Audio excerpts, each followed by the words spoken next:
¿A quién narices se le ocurre traspasar a Luka Doncic con 25 años en su maldito prime y pocos meses después de haberte llevado a las finales de la NBA, las terceras de tu historia como franquicia? Ni que te sobrasen. Un Doncic que siempre ha rendido de forma salvaje en temporada regular, candidato perenne al MVP y que además en playoffs se convierte en una máquina de ganar. Rinde por encima de su nivel habitual y consigue que sus equipos, que nunca han sido favoritos, en ocasiones ni siquiera para ganar una sola serie, hayan llegado a las finales de conferencia en 2022 y a las finales en 2024. Es que no hay precedentes para un traspaso así. Perdonad que me encienda otra vez, pero es que no tiene sentido. Pero quitando teorías de la conspiración, ¿qué sentido tiene para Dallas a nivel deportivo? Y sobre todo, ¿cómo quedan después del traspaso de Luka? Por supuesto, quiero hablar de los jugadores y las rondas del draft, pero hay una cuestión clave. ¿Van a estar en los playoffs de 2025? Porque es que necesitan ganar ya y se les ha lesionado Anthony Davis. Pero es que Derek Lively y Daniel Gafford también están lesionados. Es decir, literalmente lo mejor de su equipo después del traspaso de Luka, su juego interior, que puede ser el mejor de toda la NBA, es que está cao.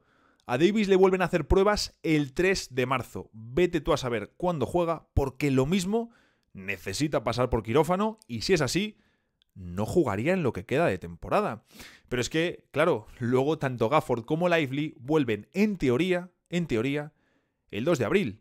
Y Dallas termina su fase regular el 13 de ese mismo mes, pocos días después. Evidentemente la clave pasa por Davis. Pero claro, él quería poder ir al 4 con un center al lado. No va a poder porque están lesionados. Y lo dicho, la realidad es que no sabemos ni cuándo va a volver y ni siquiera si lo hará esta temporada. Y hay que decir que sería irónico cuanto menos que nos encontrásemos con una situación de: oye, mira, hemos traspasado a Luka con 25 años por las dudas que tenemos con su físico y con su condicionamiento, por un Davis de casi 7 años más, con peor historial de lesiones, y aunque venía jugándolo todo en el último año y medio, Juegos Olímpicos incluidos, se ha lesionado en su debut, se pierde lo que queda de temporada y nos quedamos sin playoffs. Y claro, tú en teoría el movimiento lo has hecho para competir mejor ahora, ya, en este año, en 2026. Y aquí es donde entra la revisión al equipo, porque los tres jugadores de mayor salario son Anthony Davis, Kyrie Irving y Klay Thompson, que si estuviésemos en 2018 les pones a dos conos sobre la cancha y te ganan lo que quieras, la NBA y lo que quieras. Pero es que estamos en 2025 y tienen Anthony Davis 31 años, Kyrie 32 y Klay 34. Evidentemente, Davis y Kyrie siguen siendo All-Star, siguen, ahí asomándose al menos Anthony Davis al top 10 de la liga, que es cierto que su mejor versión, sí, está dentro del top 10, cuando es élite en ambos lados de la cancha, pero también es una realidad que los Lakers no ha terminado de ser la estrella por delante de LeBron, nunca ha terminado de coger ese relevo, no ha terminado de dar el paso necesario por varias razones, como desaparecer en tramos clave a nivel ofensivo. Y hay una obviedad, que a día de hoy, en el baloncesto son más diferenciales los jugadores que generan con el balón en sus manos. Y oye, Davis no es ese tipo de jugador.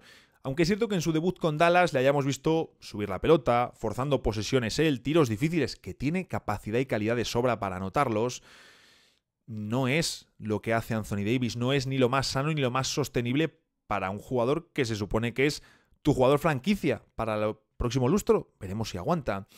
El caso: Davis tiene 2 temporadas más de contrato con opción de jugador para la 2027-2028. Veremos si decide quedarse en Dallas o no, porque para entonces tendrá 33 años y sobre todo a saber cómo están los Mavs entonces. Luego Kyrie Irving con 32 años y opción de jugador por 43 millones para la próxima temporada. Yo entiendo que se va a quedar, primero porque no hay equipos interesantes con espacio, solo Washington y Brooklyn Nets.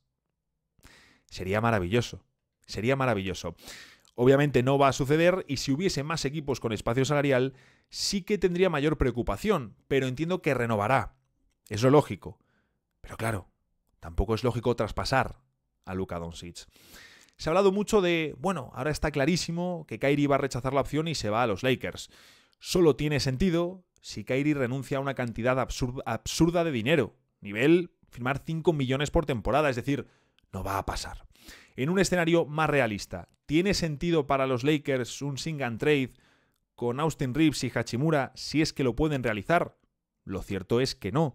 Y aparte, ¿va a hacer Dallas otro traspaso con Lakers después de lo de Luka? ¿Y por Kyrie Irving? Ni de coña. También es cierto que, oye, uno se puede esperar ya cualquier cosa de Nico Harrison, pero no tendría sentido. Después de Davis y de Kyrie, como os decía, está Klay Thompson, que tiene 34 años y es, bueno, más emblema que otra cosa. Ha perdido capacidad como tirador, sigue siendo muy bueno, un 39% este año, un poquito por encima respecto a la pasada temporada con los Warriors, pero estamos viendo algo muy similar a su versión de la última temporada de Golden State. Klay ya no es un tirador infalible, de hecho, no me sorprendería incluso, si vemos a los Mavs en playoffs, que en determinados partidos, en determinados momentos, los rivales floten a Klay porque está en esos días en los que no mete y van a preferir que Klay tire solo a que Davis tenga el 1 contra 1 al poste e intentar llegar a puntear el lanzamiento. El día que los enchufa, genial, pero Klay ha perdido en regularidad positiva como tirador. Luego a nivel defensivo, pues hombre, no está mal, suma y aporta, pero es que necesitas una alternativa a Klay en el 3. Eso lo sabíamos antes del deadline y yo pensaba que era el objetivo principal de Dallas. Estos son tus 3 jugadores de mayor salario, tus 3 rostros, aunque el equipo orbita obviamente alrededor de Kyrie Irving y de Anthony Davis. Lo dicho, con Irving hay que resolver su futuro, entiendo que renovará, y Klay y Anthony Davis ambos tienen 2 temporadas más de contrato. Pero claro, veremos qué sucede, porque aparte de ser un núcleo veterano, nos dejan dudas. Como os decía, ni Kyrie ni Anthony Davis están en el top 10 de jugadores, pero ambos están asomándose y tienen elementos que pueden combinarse para elevar su juego. Pero también al mismo tiempo, la mejor versión de ambos ha sido precisamente como segunda espada. Davis con LeBron en Los Ángeles y Kyrie con Luka y con LeBron. Luego tienes a 2 jugadores muy interesantes como PJ Washington y Daniel Gafford, que llegaron en el deadline pasado, en 2024, y eran 2 de los principales aliados de Luka Doncic. Le sentaron como un guante al equipo y al propio Luka, y ellos mismos subieron su rendimiento en este contexto positivo. Son sin ninguna duda 2 jugadores muy útiles que han demostrado ser valiosos para el baloncesto actual por ese componente atlético y defensivo que tienen. Por supuesto también el elemento de jugar por encima del aro, que es clave con Luka, y 2 jugadores que funcionan también en playoffs. Gafford quizás, en función del rival, no funcione tan bien, no tenga tanto impacto en playoffs. Pero es que Washington te va a dar defensa y te va a dar acierto exterior. Con eso ya está. Ya está. Es un jugador que ha disipado todas las dudas que había. Yo era el primero que dudaba de él, con lo que habíamos visto de Charlotte, pero es que ha ejercido un fantástico juego, sobre todo, como digo, como defensor y como tirador. Y luego, además, te da la alternativa de ir al poste contra rivales más pequeños, algo que fue clave para imponerse a Oklahoma en los pasados playoffs y que si sale como alero titular puede seguir explotando contra emparejamientos en los que él tenga la ventaja física. ¿Cuál es el problema?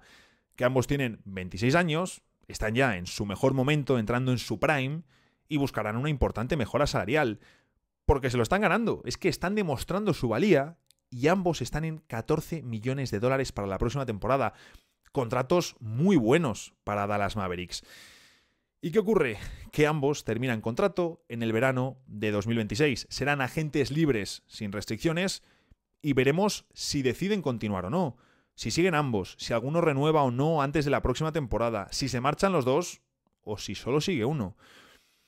Es imposible saberlo, ahora mismo, básicamente porque el proyecto de Dallas es un pozo de dudas, pero seguro que tanto Washington como Gafford van a despertar mucho interés en la agencia libre, y recordemos que los equipos se están posicionando con espacio salarial para el verano de 2026.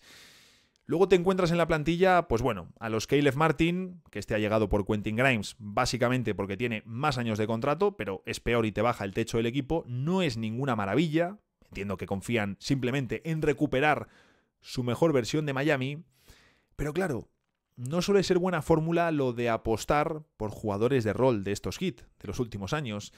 Martin, bueno, muy sin más, pero te apaña la rotación en el 2-3-4 suplente. Lo dicho, después de los 3 rostros del equipo, Washington y Gafford. Luego llegan los jugadores como Caleb Martin, Najee Marshall, un muy buen complemento, aportando mucho y con un contratazo muy chulo, además de 27 años, muy bien aquí. Luego tienes a los Dante Exum, jóvenes como Maxence Prosper o Jaden Hardy, pero sobre todo las dos joyas de la corona, las dos joyas jóvenes de la corona. Max Christie, llegado desde Lakers, y Derek Lively, este último con 20 años todavía y contrato rookie, pero al que tienes que renovar también en 2026, como a Gafford y Washington. Mucho jaleo para esa offseason. Y luego Christie, que con 21 años es cierto que tiene un contrato muy chulo por 2 temporadas más de 7 y 8 millones. Esto muy bien. Aunque luego tiene una opción de jugador por otros 8 millones, que salvo que se parta la pierna o una desgracia enorme, rechazará y buscará más dinero. Le tengo fe a Christie en Dallas por varias razones. Primero porque va a ir full time al puesto de escolta. Al 2 tenemos a Klay Thompson para el 3, quizá Washington de inicio, también Marshall y Martin para el 3, así que si Christie puede estar todo el tiempo en el 2, esto es top para los Mavericks. Es cierto aún así que tenemos que ver cuál es el quinteto, cómo queda la rotación con todos sanos, porque no lo sabemos, no han estado sanos y muy probablemente no sé si lo veremos esta temporada, pero yo entiendo que irán con Kyrie al 1, Klay Thompson al 2, PJ Washington al 3, Davis en el 4 y luego o Gafford o Lively. Y en el banquillo tendrás a Dinwiddie o Hardy como generadores suplentes, con Max Christie en el 2, Marshall, Martin y el que no salga de titular de Gafford y Lively. Y oye, lo cierto es que tienen una rotación muy completa, muy potente. Evidentemente te falta mejorar en el puesto de segundo generador de tu alternativa en el banquillo, pero ¿qué queréis que os diga? Es genial que Christie llegue a un equipo donde puede ir full time al 2 y donde puede tener también tiros sin presión, porque viene de aprender mucho como titular en unos Lakers, en un puesto en el que todavía no estaba preparado para ser titular en un equipo con LeBron, con esa exigencia, con la intención de llegar lejos en playoffs. Y aquí en Dallas, aparte de que ya ha recibido mucho aprendizaje en los Lakers, puede ser clave para la rotación, pero me gusta mucho más que pueda salir desde el banquillo. Sus primeras marcas de puntos con Dallas han sido potentes, pero también llegan porque hay lesiones, y como hay lesiones, Christie recibe más tiros y más balones. Por ejemplo, le hemos visto tirar peor de 3. Viene de jugar un rol de más minutos y más expuesto con los Lakers, y ahora en Dallas tendrá un mercado con menos atención, con menos foco, él en principio saldrá desde el banquillo, y no creo que mantenga estos tiros que ha tenido en estos partidos, aunque es un jugador que puede ganar minutos en el 2 y jugar más de lo que estaba jugando en los Lakers. Pero dicho esto, pues hombre, Christie no es ninguna locura, es un buen jugador, puede sorprender, pero todavía está en proceso de formación y no tiene experiencia en playoffs. No estaba en la rotación de los Lakers hasta este año. Y sobre Derek Lively, pues hombre, es la figura que más potencial tiene de la plantilla, hablando de los jugadores jóvenes, y tenemos que ver cuál va a ser su evolución sin Doncic, porque Lively era quien más ayudaba a Luka, y Luka le ayudaba muchísimo, de nuevo, al margen de Irving. Lo cierto es que es un jugador que puede alcanzar unas cuotas de impacto en playoffs salvajes sin ser un tipo que tenga la pelota en sus manos. Pero lo dicho, quiero ver cómo evoluciona sin Luka, porque Kyrie no es lo mismo en un plano generador, en un plano creativo. Y esto me parece preocupante, de nuevo, porque Lively es el jugador de más posibilidades de la plantilla tras Davis y Kyrie Irving. Y por último, la situación de rondas del draft. Dallas tiene sus primeras de 2025 y 2026, así que al menos están cubiertos al corto plazo. Pero la primera de 2027 es para Charlotte por el traspaso de PJ Washington, la primera de 2028 es para Oklahoma por el traspaso de Gafford, que básicamente lo que hizo Oklahoma fue entregar ellos la primera ronda a los Wizards y al mismo tiempo recibían la primera de Dallas de 2028, una apuesta contra los Mavs. Así que en Oklahoma estarán dando palmas con el traspaso de Luka a los Lakers. Luego en 2029 Houston se llevará el mejor pick entre su primera ronda, la primera de Dallas y la primera de Phoenix. Luego Brooklyn se llevará la peor de las 3 rondas y Dallas se quedará la del medio. Así que aquí está por ver qué sucede, quién está peor entre Phoenix y Dallas para entonces, porque lo mismo los Mavs hasta conservan su elección.